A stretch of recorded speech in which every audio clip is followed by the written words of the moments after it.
Imagine this, time traveling to a whole new world, a place never discovered before, one you could never fathom existing. Stories are somewhat like a time machine, soaring through different time, whether it's the past or through different universes, whether it's horror, mystery, fantasy, or even reality. Individuality, at its truest form, is through the stories we hear from our closest family, friends, and companions. The words we constantly hear growing up, and even today: uniqueness, originality, free thought, individuality.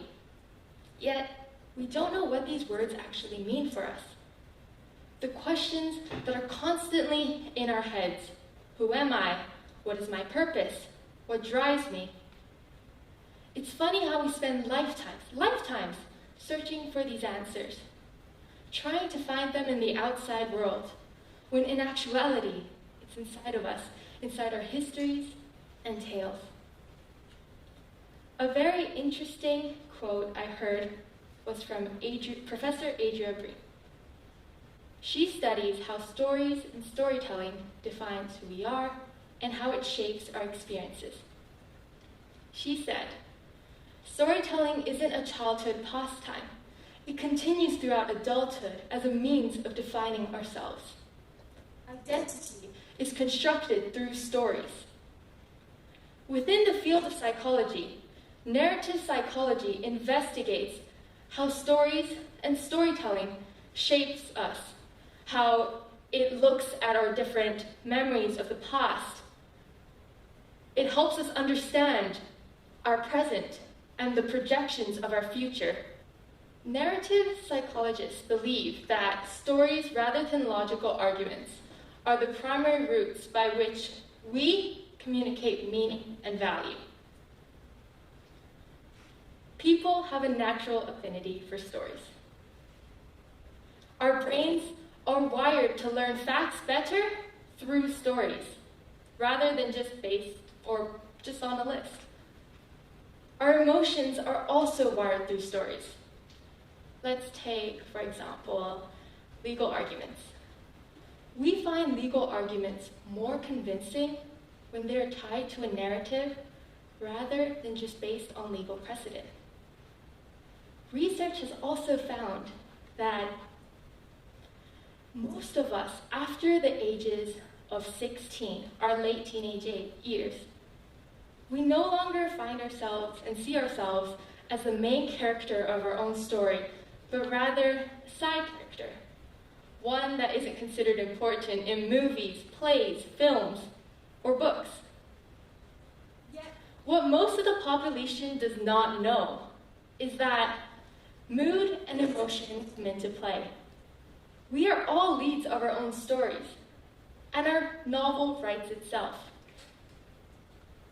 Much like many human experiences, loss is a part of human nature. And with loss comes wondrous tales, experiences never felt before. We have all experienced some type of loss, whether small or big, and loss disguises itself.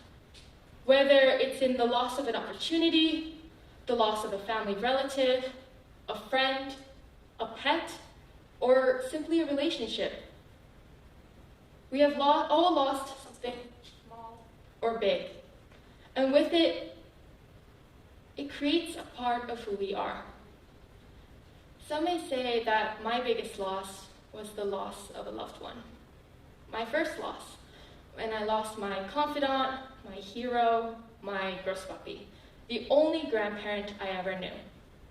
Before, I always thought that when death arrives, one must simply cry of grief and sorrow as a respect for the dead. No one told me about the sudden flashbacks and memories. The stories I had compiled in the corner of my brain labeled grosspapi. Still, I don't believe that losing my grandfather was my biggest loss, because I got to spend 18 beautiful years getting to know, love, laugh with him. I remember sitting in a garden chair overlooking the freshly cut green grass, completely captivated by his life stories. Nevertheless, I believe that my biggest loss was losing those I've only heard stories about. My 3 grandparents and family relatives whom I'll never meet. The idea that you can never be in the presence of them, to see them, to feel them, or to even hear their voice. Only a vivid imagination is as far as one can go. The stories I hear about my pawpaw, which in Cantonese means grandmother, are filled with the challenges she faced as a young child bride, fleeing away in search of freedom to Hong Kong. And although I've only heard these stories secondhand, they have shaped who I am. A story I hold very close to my heart is one I've only heard through my mother and my aunts. Popo was no stranger to charity. Every night after cooking for her 11 children, she would take the leftover food, pack it up in individual containers, walk down the streets of Hong Kong, specifically Kowloon City, and she would give it to every single person who had empty stomachs.